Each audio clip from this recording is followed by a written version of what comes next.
Taib.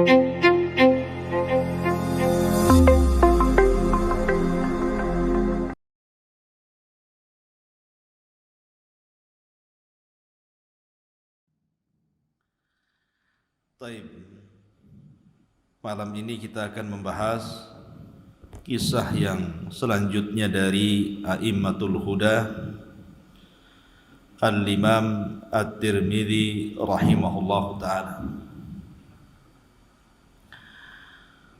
Al-Imam At-Tirmidzi dalam urutan ulama-ulama hadis dia mendapat peringkat yang keempat setelah Bukhari, kemudian Muslim, kemudian Abi Dawud, kemudian Tirmidzi. Lah Imam Tirmidzi ini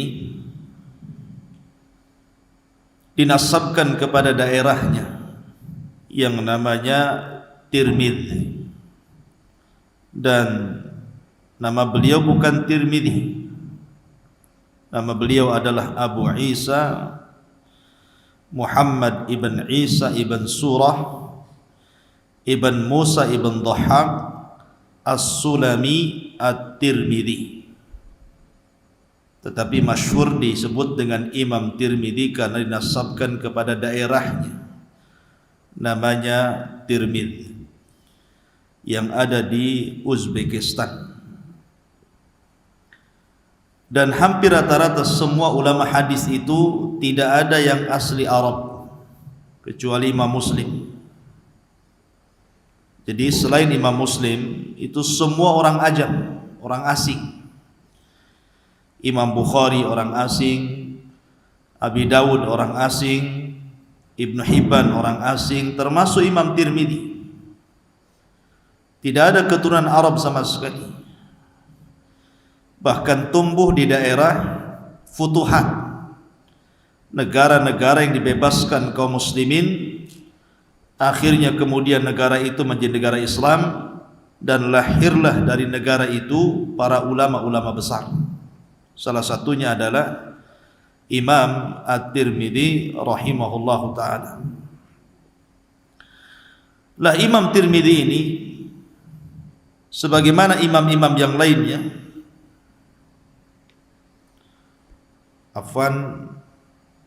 siaran langsung tidak ada suaranya. Ini bagian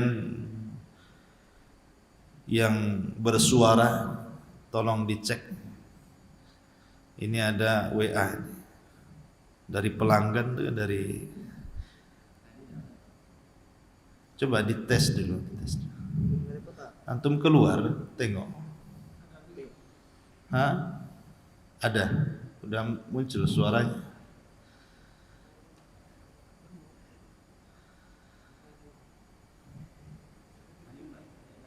Coba tengok di WA-nya, di Facebooknya, ada Facebook Abu Humairah. Antum kan ada handphone. Astagfirullah. Hah?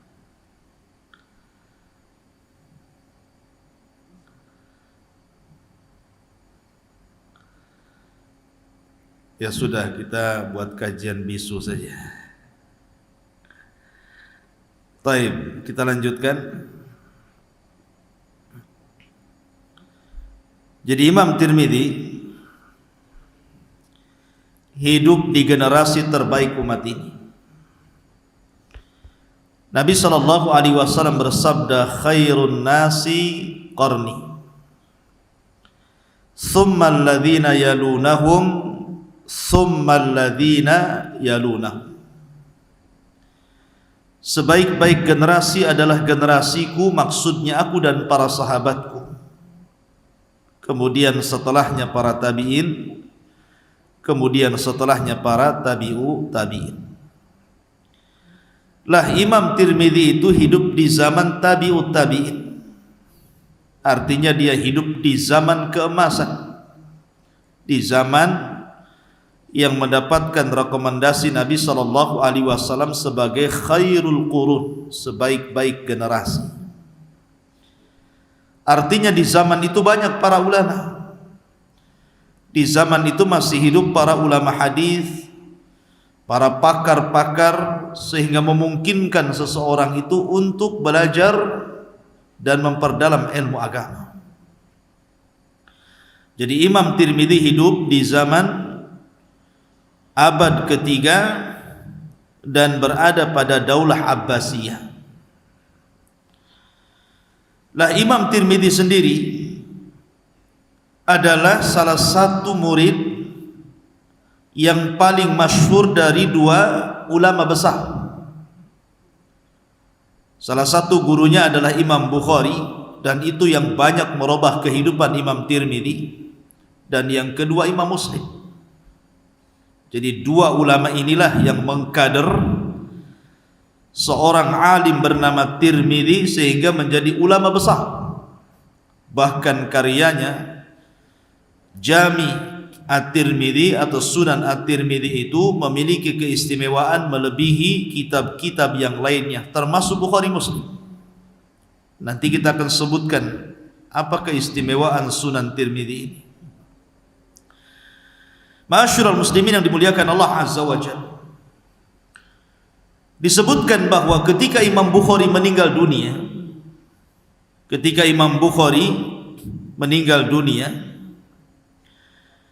maka tidak ada di Khurasan orang yang lebih alim melebihi Imam Tirmidzi. Seolah-olah Allah Subhanahu wa taala ingin menggantikan wafatnya Bukhari dengan lahirnya Tirmidzi. Jadi Imam Tirmidzi itu menggantikan posisi Imam Bukhari di Khurasan. Bahkan ketika Imam Bukhari meninggal dunia, itu pula yang menjadikan Imam Tirmidzi itu selalu banyak menangis, sedih karena kematian guru tercintanya Imam Bukhari. Ada yang mengatakan sebab itulah akhirnya pandangannya di usia tua akhirnya buta. Tapi ada yang mengatakan bahwa Imam Tirmidzi buta karena banyak menangis, karena takut kepada Allah Subhanahu wa taala. Jadi usia tuanya dia selalu qiyamul lail, salat malam, kemudian selalu menangis karena takut kepada Allah Azza wa Jalla. Tangisannya itulah menyebabkan kebutaan Imam Tirmidzi di waktu tua sampai meninggal. Ma'asyiral muslimin yang dimuliakan Allah Azza wa Jalla, dijelaskan bahwa Imam Tirmidzi itu kata para ulama, kana Tirmidzi yuhibbul ilma wal irtihal. Jadi Imam Tirmidzi itu sangat senang dengan ilmu dan melakukan rihlah thalabul ilmi. Ikhwatu fiddin muliakan Allah Azza wa Jalla, kebiasaan para ulama sejak dulu, kalau kita melihat sirah atau sejarah imam madhab dan juga imam-imam hadis, maka tidak lepas daripada rihlah talabul ilmi. Dan memang begitu, ilmu itu akan mudah didapat dengan rihlah. Makanya Yahya bin Abi Katsir mengatakan, la yunadul ilmu birahatil jismi. Tidak mungkin ilmu itu diraih dengan istirahatnya badan. Artinya seseorang itu harus berusaha untuk mencari ilmu dengan cara melakukan safar. Kita lihat dalam Al-Quran kisah Nabi Musa alaihi salatu wassalam rihlah talabul ilmi, mencari Khidir. Kemudian kita lihat para sahabat Nabi SAW seperti Jabir bin Abdullah radhiyallahu an safar dari Madinah menuju Basrah, berjumpa dengan Abdullah ibn Unais 1 bulan, PP 2 bulan, hanya mendapatkan 1 hadis Nabi SAW. Bahkan dijelaskan Al-Hafidh Ibnu Naqtah ini sampai ketika rihlah talabul ilmi, dia terjebak di sebuah negara yang sangat dingin, mungkin daerah kutub begitu ya, karena mungkin zaman dulu kan tidak ada kompas ya, di zaman itu tidak ada semacam Google Map, jadi ya kadang nyasar gitu ya. Akhirnya masuk ke daerah yang sangat dingin.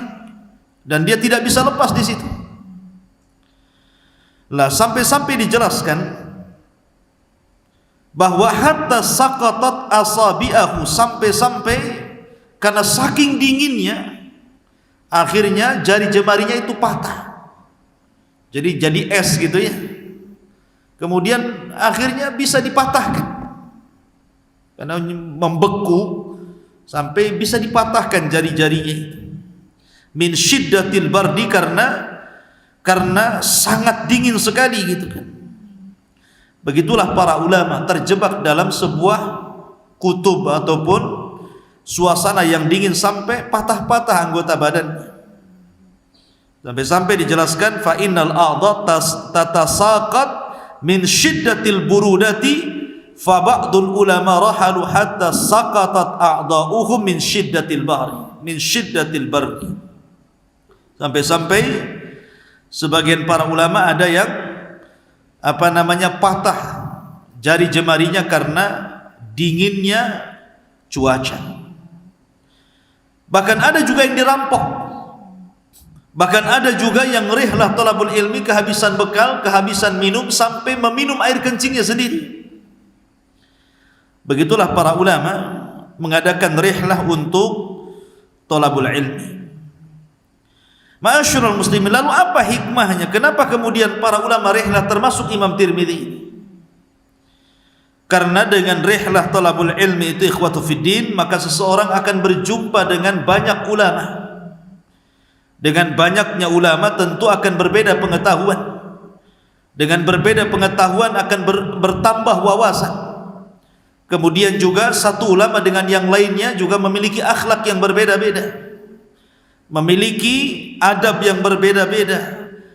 Dan biasanya kalau seseorang safar talabul ilmi itu semangat belajarnya akan lebih dibandingkan seseorang belajar di negerinya sendiri. Begitulah fitrah ilmu. Makanya para ulama mereka berusaha untuk hijrah, belajar di luar daerahnya. Ma'asyiral muslimin yang dimuliakan Allah Azza wa Jalla, di antara pujian para ulama terhadap Al-Imam At-Tirmidzi rahimahullah ta'ala, dijelaskan oleh Imam Ibnu Hibban rahimahullah ta'ala. Bayangkan, Imam Ibnu Hibban ini salah satu ulama hadis, tapi memuji Imam Tirmidzi. Kata Imam Ibnu Hibban, kana Abu Isa mimman jama' wa sannafa wa hafidha wa dhaka. Adalah Abu Isa, maksudnya Imam Tirmidzi, adalah orang yang berhasil mengumpulkan banyak riwayat, banyak karya, kuat hafalan, dan banyak menorehkan masail-masail. Bahkan dijelaskan oleh Abu Sa'id Al-Imam Hakim rahimahullahu ta'ala. Imam Hakim ma'ruf karyanya Mustadrak Al-Hakim. Imam Hakim mengatakan matal Bukhari, ketika Imam Bukhari meninggal dunia, kata Imam Hakim, lam yakhluf bi Khurasan misla Abi Isa. Tidak ada yang bisa menggantikan posisi Imam Bukhari di Khurasan melebihi Abi Isa, maksudnya Imam Tirmidzi. Fil ilmi, baik dalam ilmu, wal hifdi dalam hafalan, wal wara'i dalam wara', wal zuhdi dalam zuhud. Baka hatta umiyah, dia senantiasa banyak menangis sampai mengalami kebutaan di waktu tuanya. Wa baqiya dhariran, dan dia terus mengalami kebutaan sinin bertahun-tahun karena menangis, karena takut kepada Allah Subhanahu wa taala, sebagaimana disebutkan dalam kitab Siyar A'lamin Nubala oleh Imam Az-Zahabi rahimahullah taala. Lihat, Imam Tirmidzi ini tidak mungkin dipuji oleh ulama besar sekelas Imam Hakim, sekelas Imam Ibnu Hibban, atau sekelas Ibnu Katsir, atau sekelas Ibnu Ahmad Al-Hambali dan ulama-ulama yang lainnya, kecuali karena memang ada keistimewaan dari Imam Tirmidzi. Sekarang pertanyaan, kalau seandainya Anda ini, antum ini minta pandangan orang lain, tolong tulis soal saya, kira-kira apa yang ditulis? Coba antum tulis soal saya, bagaimana pandangan antum tentang saya? Mungkin satu pelit, pemarah, kurang ajar. Nggak ada yang bagus. Ya. Dan itu kita lihat coba ustadz-ustadz kita saja yang ada di YouTube itu. Lihat komentar di bawah itu. Nggak ada yang bilang oh seorang alim, muhaddis, mutqin, hafid, muhaddis, nggak ada. Yang ada cebong. Gak jelas di bawah itu. Ini golongan cebong, ini radikal, ini ustadz-ustadz yang gak jelas, ini ustadz tanda-tanda teroris, ini ustadz pemecah belah. Gak ada pujian-pujian sebagus para ulama dulu kan. Ya. Sehebat apapun ustadz-ustadz yang masuk YouTube, pasti ada komentar negatif di bawah, walaupun yang disampaikan itu kebenaran. Coba kenapa? Lain dengan ulama dulu kan. Ulama dulu betul-betul dipuji oleh orang lain. Tapi ustadz-ustadz di zaman sekarang, sehebat apapun dia menyampaikan ilmu, tetap saja komentarnya negatif di bawah itu. Apalagi kalau sudah membantah dan menyingkap kesalahan ustadz yang lain, oh dibully habis. Artinya bahwa orang sekarang ini mendapatkan pujian manusia itu sulit. Kenapa? Karena kapasitasnya berbeda dengan ulama dulu. Memang ulama dulu betul-betul ulama. Ya, seperti Imam Tirmidzi rahimahullahu taala. Makanya disebutkan oleh Al-Imam Ibnul Ammad Al-Hambali rahimahullahu taala, Al-Imam At-Tirmidzi tilmidhu Abi Abdillah Al-Bukhari. Dia adalah muridnya Abi Abdillah Imam Bukhari. Kemudian dia mengatakan kana ayatun fil hifdzi wal itqan, bahwa Imam Tirmidzi itu memiliki ayat, tanda-tanda kebesaran Allah di dalam kuatnya hafalan dan mutqinnya hafalan. Sampai-sampai dikisahkan, jadi suatu ketika dia hendak menyetor tulisan yang dinasakhnya, jadi dia meminjam dari gurunya catatan untuk disalin gitu. Jadi ketika disalin itu dia hafal salinannya sampai 2 juz. Jadi sambil menulis itu, apa yang ditulis dalam buku langsung terekam dalam otak gitu. Ketika suatu ketika dia hendak menyetorkan, rupanya dia tidak membawa catatannya, malah yang dibawa catatan yang kosong. Harusnya catatan yang sudah ada tulisannya gitu ya. Dibawa pula catatan yang kosong, terbawa catatan yang kosong gitu maksudnya. Sehingga gurunya marah gitu kan, kamu mau nyetor apa? Semua catatanmu kosong. Katanya Imam Tirmidzi, ya sudah saya setorkan lewat hafalanku. Akhirnya dia sebutkan tuh hafalan. Gurunya masih kurang percaya. Kalau begitu saya akan bacakan 40 riwayat yang gharib, maksudnya yang jarang didengar. Kemudian kau ulangi. Pokoknya setiap kemudian gurunya menyebutkan, dia hafal langsung, sekali baca langsung hafal. Itu dia orang dulu ya, kayak di otaknya ada MP3-nya gitu. Jadi seolah-olah rekaman gitu otaknya itu. Apa yang kita omongkan ada direkam di otak dia. Dan persis yang disebutkan dengan yang disebutkan dengan yang dihafalkan itu kurang lebih isinya. Itulah merupakan kekuatan hafalan Imam Tirmidzi rahimahullahu taala. Ma'asyiral muslimin yang dimuliakan Allah Azza wa Jalla, Imam Tirmidzi ini rihlah untuk talabul ilmi pertama ya di daerahnya Khurasan, karena memang banyak para ulama di Khurasan, ada Imam Bukhari, ada Imam Muslim dan imam-imam yang lainnya. Kemudian ke Irak, kemudian ke Mekah, kemudian ke Madinah dan ke beberapa tempat. Lah di antara guru-guru Imam Tirmidzi ini bukan guru kaleng-kaleng bahasa kita. Memang guru yang luar biasa seperti Ishaq ibn Rahawayh, ulama besar Ishaq ibn Rahawayh ikhwan. Ya, ulama Syafi'i. Kemudian juga Muhammad ibn Ismail al-Bukhari. Siapa yang tidak kenal Imam Bukhari? Kemudian Muhammad ibn Amr as-Sawwah al-Balkhi, termasuk juga Imam Muslim, termasuk juga gurunya adalah Amr ibn Ali al-Fallas. dan yang lainnya. Artinya bahwa dengan adanya Ishaq ibn Rahawai, kemudian Imam Muslim, kemudian Imam Bukhari, ini sudah cukup bahwa siapa kapasitas Imam Tirmidzi itu mendapat guru yang seperti ini. Adapun murid-muridnya juga menjadi ulama besar.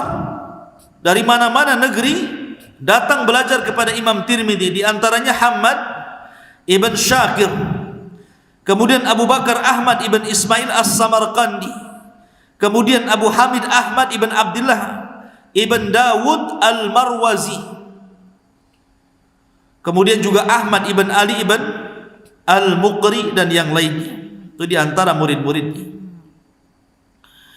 Adapun tentang aqwalul ulama, bagaimana pendapat para ulama tentang Imam Tirmidzi, subhanallah, sampai-sampai Imam Bukhari sendiri mengatakan kepada Imam Tirmidzi, muridnya nih, ma intafa'tu bika akthar mimma intafa'ta, man tafa'tu bika akthar mimma intafa'ta, kata Imam Bukhari. Karena bagaimanapun Imam Bukhari ini guru besarnya Imam Tirmidzi, jadi banyak munaqasyah, berdebat antara guru dengan murid ini. Kata Imam Bukhari, demi Allah, apa yang aku dapatkan dari kamu wahai Tirmidzi, manfaat aku berjumpa dengan kamu atau manfaat kau jadi muridku itu jauh lebih besar bagiku daripada engkau mengambil manfaat dari aku. Jadi kata Imam Bukhari, justru ketika engkau jadi muridku, kata Imam Bukhari, aku mengambil manfaat darimu jauh lebih besar dibandingkan engkau mengambil manfaat dari aku. Subhanallah, sampai Imam Bukhari ngomong begitu, ikhwan. Ya, menunjukkan bahwa Imam Tirmidzi itu luar biasa. Makanya kitab yang dikarang seperti Sunan At-Tirmidzi, kata para ulama, sebenarnya tidak layak Sunan Tirmidzi disebut sunan, harusnya disebut Jami' At-Tirmidzi. Kenapa disebut Jami', tidak disebut sunan? Karena kitab Sunan Tirmidzi atau Jami' At-Tirmidzi itu mencakup semua bab, lain seperti Sunan Abi Dawud, Sunan Ibnu Majah. Itu pembahasannya terbatas, mulai bab toharah mungkin sampai kitab apa gitu dalam bab fikih, dalam bab muamalah gitu. Tetapi Jami' At-Tirmidzi ini bukan hanya mencakup kitab ahkam, kitab hukum-hukum, sampai kepada masalah adab, masalah akhlak, masalah bab-bab yang tidak ada dalam kitab sunan yang lainnya dia cantumkan di situ. Makanya para ulama mengatakan bahwa pantasnya jangan disebut Sunan At-Tirmidzi tapi Al-Jami' At-Tirmidzi, karena pembahasannya mencakup semua pembahasan. Sampai-sampai lihat perkataan Tirmidzi sendiri dalam karyanya, dia mengatakan, "Sannaftu hadzal kitab wa aradtuhu ala ulama'il Hijaz wal Iraq wal Khurasan faradu bihi wa man kana hadzal kitab yakni Jami' At-Tirmidzi fi baitihi faka'annama fi baitihi nabiyyun yatakallam."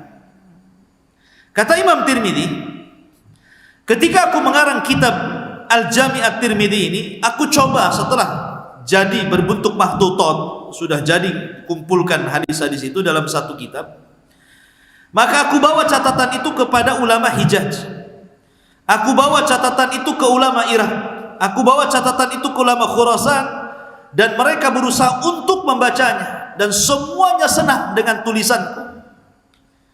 Maka Imam Tirmidzi mengatakan, maka barang siapa yang memiliki kitabku Jami' At-Tirmidzi, seolah-olah di rumahnya ada Nabi yang sedang bicara, saking lengkapnya.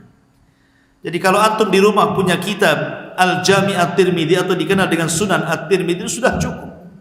Seolah-olah di rumah antum itu ada Nabi yang sedang berbicara, karena seluruh yang ditulis Imam Tirmidzi dalam kitabnya itu sangat lengkap sekali, mencakup semua hukum-hukum, semua adab-adab dan akhlak yang pernah diucapkan Nabi SAW. Makanya dia mengatakan, kalau antum punya kitab itu seolah-olah ada Nabi yang sedang bicara di rumah kita, saking lengkapnya kitab Sunan At-Tirmidzi itu. Ya. Ma'asyiral muslimin yang dimuliakan Allah Azza wa Jalla, Di antara pujian para ulama tentang masalah Sunan At-Tirmidzi ini, kenapa dibedakan dengan kitab-kitab yang lainnya? Ada yang mengatakan bahwa ini seperti yang dikatakan oleh beberapa para ulama, di antaranya Al-Imam Ahmad Syakir rahimahullahu taala, dia mengatakan bahwa kitab Tirmidzi yamtaz bi salasati umur. Jadi kitab Tirmidzi ini memiliki keistimewaan 3 perkara dibandingkan kitab-kitab hadis yang lainnya. Di sana ada Sahih Bukhari, ada Sahih Muslim, ada Sunan Abi Dawud, Sunan Tirmidzi, Sunan Ibnu Majah gitu ya. Kutubus Sittah atau Kutubus Tis'ah. Jadi bukunya Imam Tirmidzi itu memiliki kelebihan dari semua kitab-kitab hadis. Dan itu ada 3 perkara yang membedakan kitab yang ditulis Imam Tirmidzi dengan kitab-kitab yang lainnya, termasuk Bukhari, Muslim dan yang lain. Di antaranya adalah Imam Tirmidzi itu meriwayatkan pada hadisul bab, hadis yang pertama kali dicantumkan dalam babnya itu nama-nama sahabat yang meriwayatkan dari mereka hadis-hadis yang sama. Jadi walaupun tidak disebutkan redaksinya, tetapi beliau sebutkan hadis ini juga diriwayatkan sahabat ini, sahabat itu, sahabat ini, sahabat ini, sahabat itu gitu. Jadi sebutkan tuh ya, dengan lengkapnya. Kemudian yang kedua, beliau juga menyebutkan ikhtilaful fuqaha. Jadi dalam kitabnya itu perselisihan ahli fikih itu disebutkan. Terkadang beliau mengambil pendapat yang rajih dari gurunya Imam Bukhari, terkadang pakai pendapatnya sendiri atau ulama-ulama yang lainnya. Dan dia sebutkan mana yang sahih, mana yang dhaif, sehingga memudahkan para talabatul ilmi untuk mempelajari masail. Kemudian yang ketiga, beliau juga menyebutkan tentang derajat hadis. Di situ disebutkan derajat hadis. Jadi beliau banyak menyebutkan derajat hadis tentang rawi-rawi yang ada dalam kitabnya. Artinya bahwa kalau orang belajar kepada kitabnya Imam Tirmidzi itu lebih dimudahkan. Kenapa? Karena persoalan sudah ada, kemudian juga riwayat-riwayatnya sudah dipilihkan, kemudian pendapat yang kuat juga sudah dipilihkan. Makanya kemudian inilah yang membedakan kitab beliau berbeda dengan kitab-kitab yang lainnya. Sampai-sampai dijelaskan oleh Imam Zahabi rahimahullahu taala,